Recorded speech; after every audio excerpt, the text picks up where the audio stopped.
At a drunken party, my husband lost the card game to his friend and wagered a night with me. "Go work off my debt, chicken," he growled, shoving me toward the bedroom. But when his friend came out 5 minutes later, pale as death, my husband realized he'd made a fatal mistake. Good day, everyone, and I hope you're in a great mood. Before we continue, please make sure you've subscribed to the channel, hit like, and left a comment. Enjoy listening. Kate stood by the window, watching the first heavy drops of autumn rain break against the glass. The room smelled of ozone and freshly brewed coffee. Dinner waited on the table. Roasted sea bream with rosemary and a vegetable salad. Just the way Stan liked it.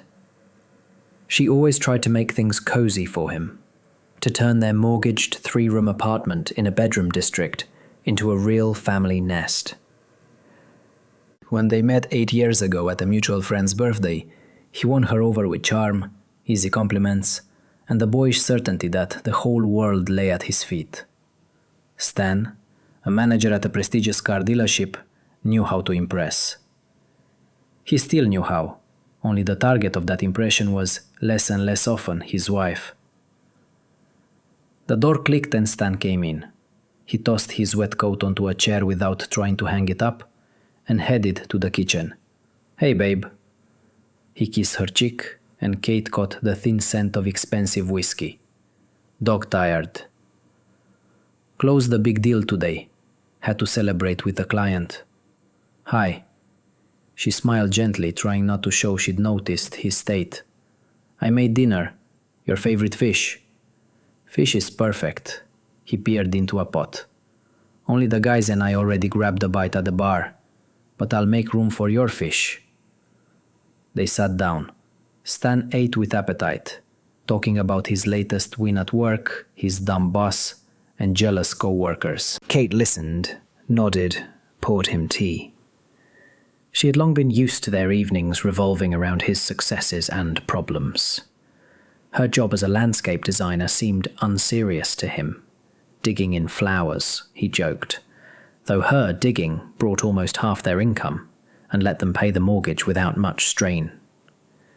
"By the way, Ethan and Max are dropping by Saturday," Stan tossed out, finishing the last bite. "We'll hang, play cards." "So make something tasty." Again, slipped out before she could stop herself.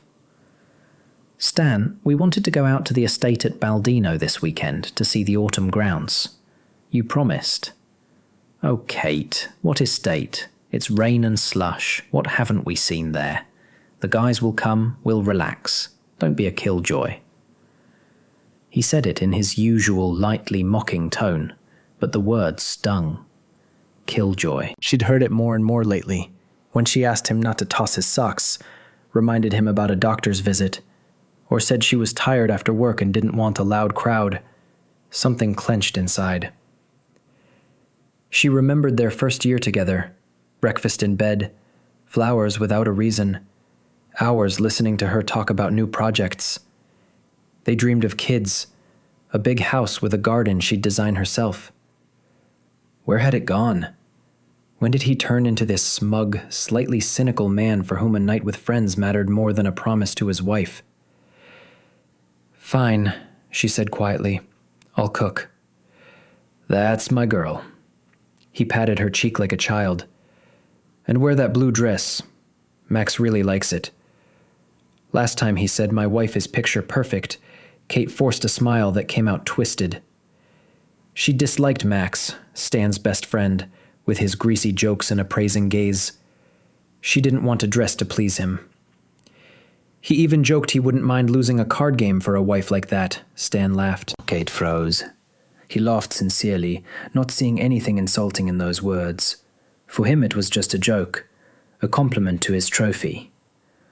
For her, it was another reminder that in his world she was a pretty thing, a bragging point to be shown off. She said nothing and began silently clearing the table. A dull anxiety swelled in her chest. The first, very clear bell warning their family boat had sprung a serious leak. Saturday began with the smell of burned cheese pancakes. Underslept from a difficult project, Kate took a client call and missed the pan. Stan wrinkled his nose. "Kate, what's that smell?" "Couldn't we have a normal weekend breakfast?" "Sorry, I got distracted." She scraped the blackened pancakes into the trash. "I'll make an omelette." "No need. I'll have coffee and go grab beer for tonight." He opened the fridge. "You didn't forget the snacks, right?" "Not yet. I just woke up." Irritation rose. "I can't split myself in two, Stan. I'm delivering an important project." "I spent all night fixing sketches." "Oh, come on with the sketches." He waved it off. "My mother raised 3 kids and worked at a factory, and dinner was always 3 courses, and you can't handle one project?" His favorite comparison, the sainted mother who managed everything, and Kate, the feckless wife. He ignored that his mother lived in another time, didn't pay a mortgage, and didn't work past midnight to appease a demanding client. Kate kept quiet. She made him coffee, watched him dress in a rush. "And don't forget lots of chips and nuts. Ethan loves pistachios." The door slammed, leaving Kate alone with the bitter taste of resentment. She looked at her laptop with a complicated layout open. The client, a wealthy businessman, kept changing things, wanting something special. This project could be her breakthrough. Stan didn't get it. To him, her work was just a backdrop for his much more important life. That evening, when his friends settled in the living room, the apartment filled with loud laughter, clinking glasses, and cigarette smoke. As usual, Kate played hostess, bringing snacks, changing ashtrays, smiling at jokes she found crude and vulgar. Max, a plump, glossy man with darting eyes, kept throwing double-edged compliments. "Kate, you're like a rose in a flower bed," he declared as she set hot sandwiches on the table, "and we're the dung beetles swarming to your beauty." Stan laughed loudly, clapping him on the shoulder. "My Kate knows how to make an impression." She forced a smile and hurried back to the kitchen. Only one person didn't repel her. Ethan, Stan's childhood friend, a quiet, laconic IT specialist. He stayed apart, avoided lewd talk, and looked at Kate with a sad sympathy. When she brought another round of snacks, Ethan stood to help. "Let me." He took the heavy platter. "You shouldn't carry everything yourself." "Thanks," she said. "I'm used to it." "Don't get used to that," he murmured, so the others wouldn't hear. "You look tired." "Project's on fire." She waved it off. "I'll manage." "If you need any help, tell me," he added, returning to the table. The brief exchange warmed her. At least one person saw a human being, not just an accessory. Later, as poker peaked and the air turned like soup with smoke and alcohol, Kate stepped onto the balcony. She looked at the city lights and thought how far her life was from what she'd dreamed. She wanted quiet evenings, walks, heart-to-hearts, and got endless drunken parties where she felt alien and alone. "What are you doing out here alone?" Stan appeared, drunk, eyes gleaming with unhealthy excitement. "Come on, the best part's starting. I'm on fire. I'm going to clean them out." "Stan, maybe that's enough." "You've had a lot, and you're playing for money. This will end badly." "Don't tell me how to live." He shoved her hand away. "I know what I'm doing. Go bring more beer. We're out." He left her with a heavy sense of dread. She knew this look, this gambling fever. He'd already lost serious sums a few times, and they'd had to borrow to cover it. Tonight, looking at his burning eyes, she knew this game could cost more than money. By midnight, stakes were up and tempers hotter. Kate went in several times to try to stop him, but he waved her off. She saw his stack shrinking and his face darkening. His main opponent was Max, playing with calculating confidence, throwing oily glances her way. Ethan eventually folded, said he wasn't interested, and sat in an armchair with a book he found. "Stan, that's enough," Kate tried again when he asked her to fetch the last $5,000 from her wallet. "That's our emergency fund. Don't interfere," he snapped without looking up. "I need to win it back. My run is coming. I feel it." With a heavy heart, she handed over the money, knowing it was useless. 109 minutes later, it was over. Stan had lost. He sat white as a sheet, staring at the empty space before him. "Well, friend, it happens." Max scraped the chips toward himself, grinning. "You owe me 50,000. 50? Stan croaked. "We didn't agree to that amount." "What do you mean we didn't?" Max feigned surprise. "You suggested doubling in the last round. Everyone heard. A man keeps his word." Kate felt the ground slip. 50,000 was almost her monthly salary, the money she'd set aside for professional courses. "I don't have that right now," Stan muttered. "I'll pay in a month." "Nope," Max shook his head. "Let's get paid now. I have plans too. Or should I tell the guys Stan can't keep his word?" Silence fell heavy. Stan sat with his head down. Kate felt pity and rising anger. How could he be so irresponsible? "I'll figure something out," he mumbled. And then his gaze slid to Kate. Something flashed there that frightened her. The look of a cornered animal, ready for anything to save its hide. "Kate," he said, standing and taking her to the kitchen, closing the door tight. "You have to help me." His fingers bit into her shoulders. "You have to get the money." "From where, Stan?" She fought tears. "We don't have savings." "You blew them on your games. Take a loan." His voice was hard and alien. "Tomorrow you'll go to the bank. Your credit history is good." "I won't take a loan to cover your gambling debt." "You will." He shook her. "You're my wife. You're obligated to help me. It's your debt too. We're a family." "Family doesn't gamble away the last of the money," she shouted. "Family thinks about the future, the mortgage, the kids we wanted." "Don't you dare lecture me." His face twisted with rage. "You'll take the loan, period." "Or what?" She jerked free. "You'll hit me?" Ethan peeked in. "You two okay?" he asked, worried. "It's fine," Stan hissed. "Mind your own business. Tell Max I'll sort it." Ethan hesitated, then left. Kate looked at her husband and saw a stranger, cold, cruel, selfish, ready to hang his shameful debt on her without a thought. "I won't take a loan, Stan," she said firmly. "It's your problem." "Oh, really?" He smirked without mirth. "So you refuse to help your husband in a hard moment? We'll see what tune you sing when I tell everyone what kind of wife you are." He stormed out. She leaned against the wall, knees shaking. This wasn't just an incident. It split their life into before and after. Sunday dragged in oppressive silence. Stan ignored her, locked in the living room with his laptop, making calls and hanging up in irritation. Kate tried to work, but thoughts circled last night. That evening he emerged, exhausted and angry. "Happy now? Because of your stubbornness, I'm screwed." "What does my stubbornness have to do with it? You lost the money. You could have helped. Just take the damn loan. We'd pay it back together." "Together?" She laughed bitterly. "Like we together pay the mortgage I cover half of? Or when we together use the vacation fund for your sister's new phone?" He winced. He hated reminders of his generous obligations to his relatives from their common budget. "Don't change the subject." "Max has called 3 times. He'll come to my work and make a scene. You know what that'll do to my reputation." "And what will another loan do to our family?" Her voice shook. "We have a mortgage, Stan." "We barely make ends meet."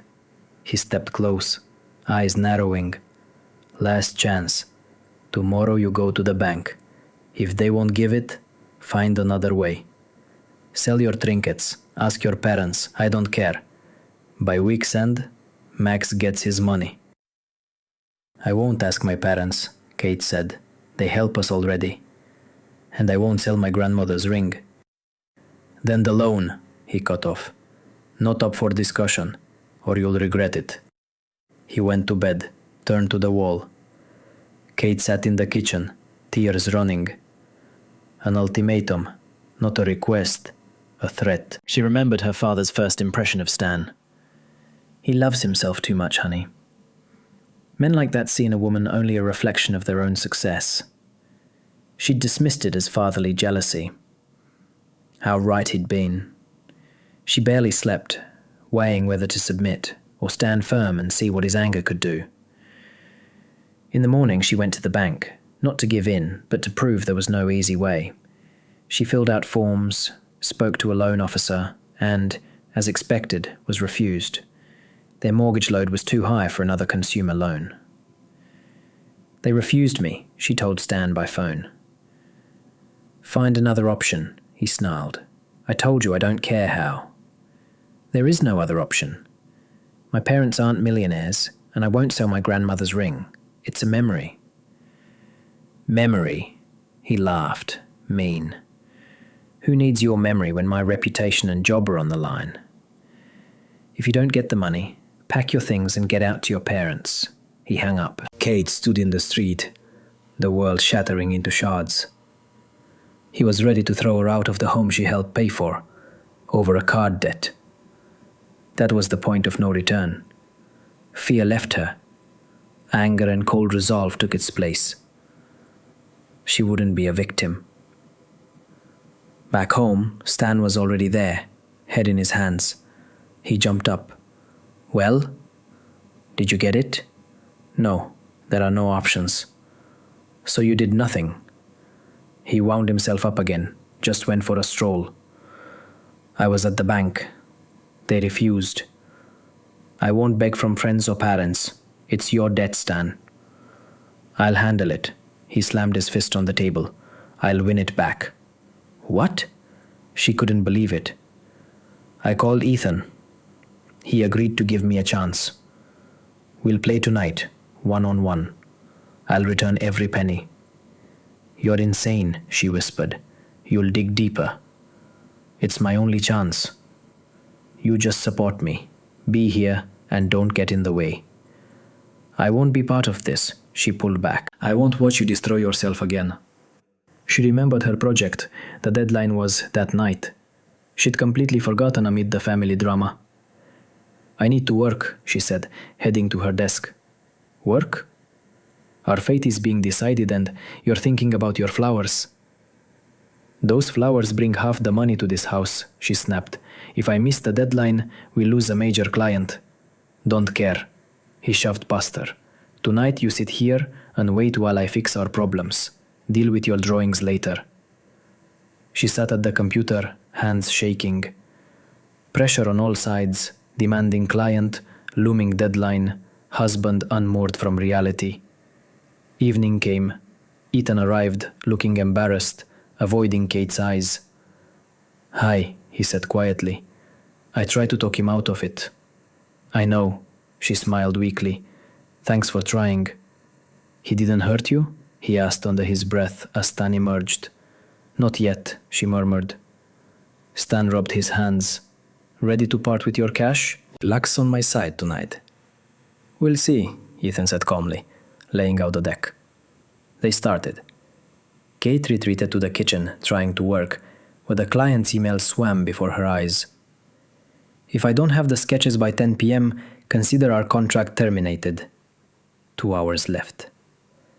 From the living room came their voices, Ethan's rare comments and Stan's louder, more excited exclamations. It sounded like Stan was winning. Kate, he shouted an hour later, bring the champagne. Time to celebrate my triumph. With a heavy heart, she pulled the bottle meant for a special occasion. In the living room, a pile of chips towered before Stan. He beamed. See? I almost made up Max's debt. A couple more hands and I'll be in the black. Ethan sat opposite, impassive, moving chips without emotion. Maybe that's enough, he suggested. You've recouped. Don't tempt fate. Scared? Stan laughed. Afraid you'll lose? No, we play to the end. As you wish, Ethan shrugged. Kate returned to the kitchen. Her heart pounded. 9:30. 30 minutes left. She forced herself to focus, fingers flying, fixing dimensions, adding descriptions. At 10 o'clock, she hit send and leaned back, relieved. At least the work was done. Then, from the living room came a crash of an overturned chair and Stan's furious, desperate roar. He'd lost again. Kate ran in. Stan stood in the middle of the room, face twisted with rage and despair. A chair lay on its side, cards scattered. Ethan sat calmly, a mountain of chips before him. "How?" Stan rasped. "How is that possible? I had a full house." "I had 4 of a kind," Ethan said quietly. "You lost." "No," Stan screamed. "You cheated." "I don't cheat. You know that. You went all in. You risked and lost. Take it like a man." "A man," Stan laughed hysterically. "What kind of man am I now? How much do I owe you?" "Counting Max's debt, which I paid for you so he wouldn't go to your job, it's 150,000, Ethan said evenly. Stan clutched his head and sank onto the couch, staring into space. 150,000. Catastrophe. Total and complete. Ethan walked to Kate. "I'm sorry," he said softly. "I'll talk to him tomorrow when he sobers up." He headed for the door, but Stan shot up. "Wait, we're not done." "What do you mean?" "You're out of money. The game's over." "Money?" Stan's gaze slid to Kate. The same predatory, appraising look as before, now with something worse. Madness. "I don't have money," he said, moving toward his wife. "But I have something else. I have a wife." Kate recoiled, but he grabbed her hand. "You're my friend, Ethan," he smirked. "You always said my wife is beautiful." "Stan, stop." Ethan's face turned to stone. "No, listen," Stan babbled, drunk and blind to danger. "I know you like her. I'm not blind. Here's the deal. A night with Kate against the debt." Silence rang. Kate stared at her husband, unbelieving. This couldn't be happening. Ethan stood pale as death, fists clenched white. "Do you realize what you just said?" he whispered. "So what? She's my wife. I do what I want. You," he turned to Kate, eyes burning. "Go. Go to the bedroom. Work off my debt, chicken." He shoved her toward the hallway. Kate stumbled but kept her feet. In that moment, whatever love or pity remained, died. Only icy emptiness and scorching shame were left. She walked to the bedroom, not in submission, but because her body moved on autopilot. Behind her, she heard Ethan say one word, quiet, but so threatening a chill ran down her spine. Wrong. Kate closed the bedroom door and slid down it, hugging her knees. The room she'd lovingly furnished now felt alien and hostile, the air heavy and unbreathable. No tears. Inside was a scorched desert. Chicken. A brand. A sentence. He'd priced her at 150,000, the cost of a used car, the price of her honor, her dignity, her soul. Time blurred, minute, hour, eternity.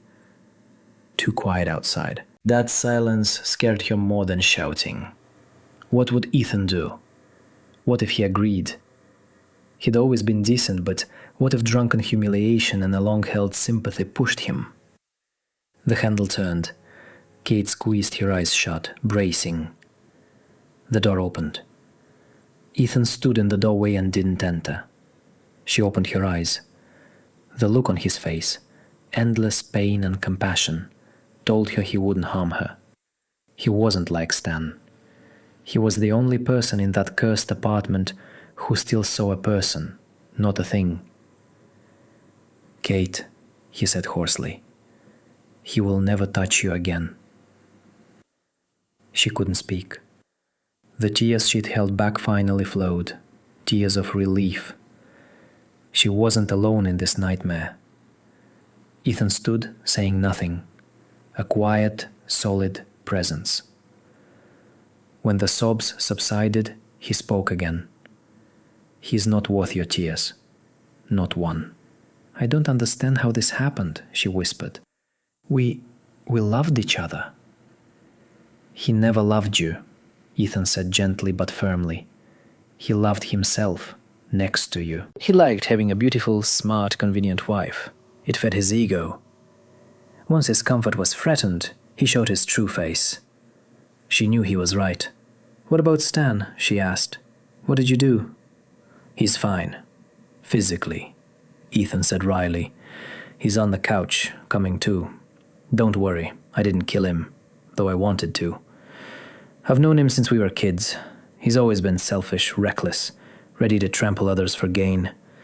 I thought marriage to you would change him. I was wrong. People like him don't change. He crouched, keeping distance. I have to tell you something. He looked straight into her eyes, without a trace of Max's sleaze, only tenderness and sorrow. I've loved you for a long time. Since the day Stan introduced us, I saw how bright and real you are, and how he didn't value you. I kept quiet because you were his wife, and he was my friend. But tonight he crossed every line. He's no friend of mine anymore. I'm not going to take advantage of this. I just want you to know you're not alone. I'll help however I can. Want me to call a cab so you can go to your parents?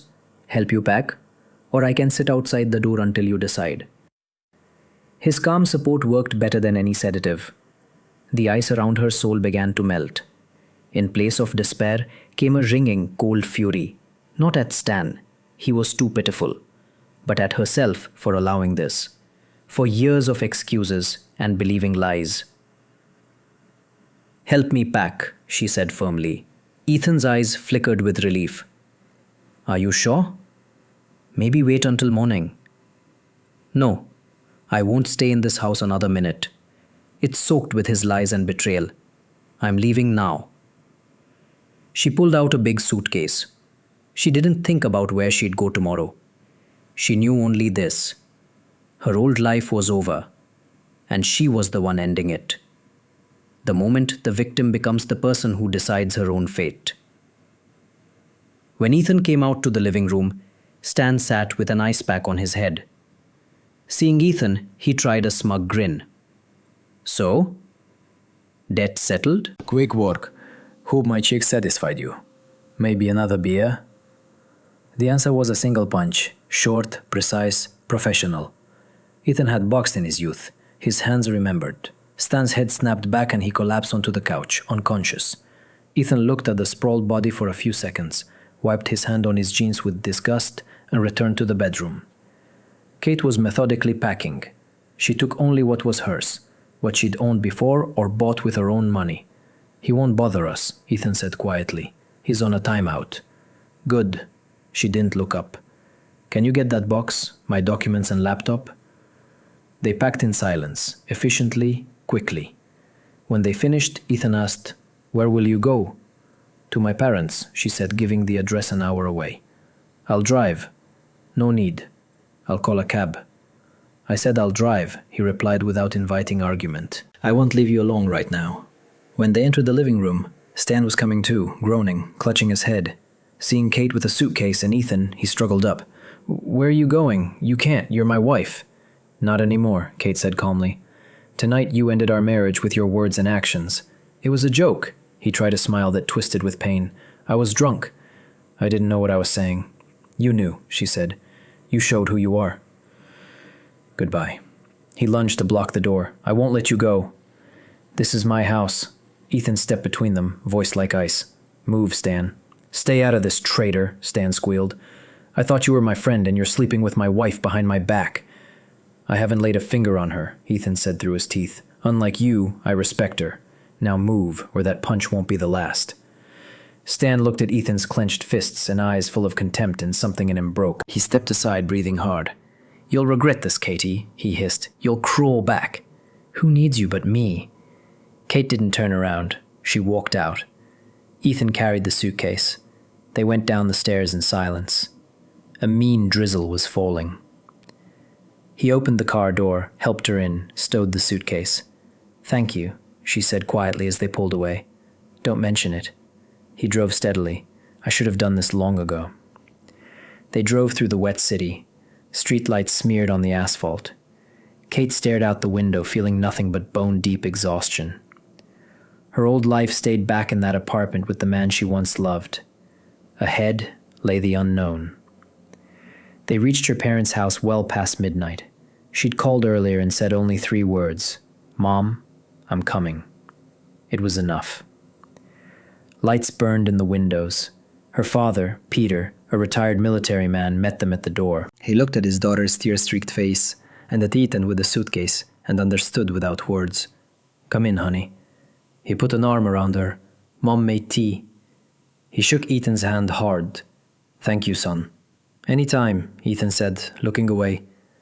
"I'll leave you now. If you need anything, call."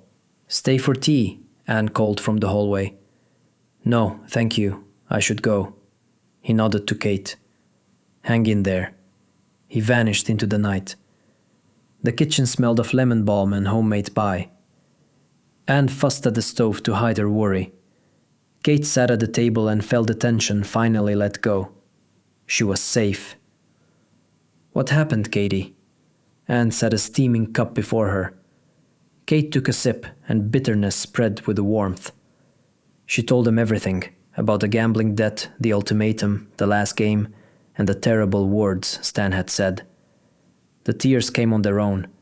Anne listened, stroking her hand. Peter's face grew darker. When she finished, he stood. "I'll kill him," he said quietly, and Kate's heart lurched. "Dad, no," she pleaded. "It's over." "No, it isn't," he said, fists clenched. "No one humiliates my child." "Peter, calm down," Anne said. "Not now. Katie needs rest. We'll deal with that scoundrel later." The next day, Stan started calling. At first he raged, demanding she return, accusing her of destroying the family. Kate listened and hung up. Then his tone changed, pleading, promising everything would be different. "I lost my head, Kate. I'm sorry. I was drunk. I didn't know what I was doing. Let's start over. I'll quit gambling, I swear." She didn't believe him. It was temporary remorse, born of fear and inconvenience. 3 days later, he showed up at the gate with a wilted bouquet, shabby and pathetic. Peter went out to meet him. "What do you want?"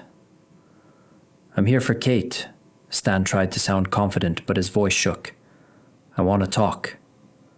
"She doesn't want to talk to you," Peter said coldly. "Leave." "I won't go until I see her." "I told you to leave," Peter repeated, the commander's steel in his voice. "Or do you want me to help you?" Stan looked at the compact, hard-eyed man and realized arguing was pointless. He dropped the bouquet and slouched back to his car. The divorce was quick and surprisingly quiet. Stan didn't argue about the division or the apartment. Apparently that talk with his father-in-law made an impression. He just signed the papers and vanished. Max, whom Stan never repaid, called Kate a few times, but she changed her number. Her ex's problems were no longer hers. Ethan called once a week just to ask how she was. He didn't push, didn't mention his confession, didn't try to turn their relationship. He was simply there, at a distance. That silent support helped more than any words. She knew she had a friend she could rely on. A year passed. Autumn painted the trees crimson and gold again, but it was a different autumn for Kate. She no longer lived with her parents. A few months after the divorce, she rented a small but cozy apartment downtown near her new job. That scandalous project she'd submitted the night she left Stan turned out to be a surprising success. The client loved it and recommended her widely. Orders poured in. Kate opened a small landscape bureau and for the first time felt truly independent and confident. She changed inside and out, cut her hair, chose a bolder wardrobe. The quiet anxiety in her eyes was gone. A calm smile often played on her lips. She worked hard, saw friends, went to the theatre. She was living, fully. Ethan remained in her life. Their friendship strengthened. He helped with the move, fixed her computer, and on weekends they sometimes walked in the park or went to the movies. He never reminded her of his feelings or pushed for more. He was simply there, and she valued that most of all. She knew that perhaps someday she'd be ready for a new relationship, and that the first person she'd give a chance to would be him, but for now, she was fine on her own. One day, sitting in a cafe discussing a new project with Ethan, she saw Stan at the next table with a flashy, vulgarly dressed girl. He laughed loudly, looking as self-assured as ever. Their eyes met. For a second his smile faltered. Something like regret flickered and vanished. He nodded as if to an old acquaintance and turned back to his companion. Kate expected to feel a pang, but inside there was nothing. He had become a complete stranger. The past finally let her go. "You okay?" Ethan asked, catching her glance. "I am," she said, and this time her smile was genuine and bright. More than okay. She took a sip of her favorite latte and looked out the window. The big city roared beyond the glass, full of falls and rises, disappointments and hopes. Kate knew she was ready for whatever it brought. She had gone through humiliation and betrayal and hadn't broken. She came out different. Strong, wise, and most importantly, free. Free to choose who to be with, how to live, and whom to love. And that freedom was worth all the pain. I hope this story helped you believe in your strength. Remember, even after the darkest night, dawn always comes. Never let anyone humiliate you or take your dignity. You deserve happiness and respect. Subscribe to the channel so you don't miss new stories.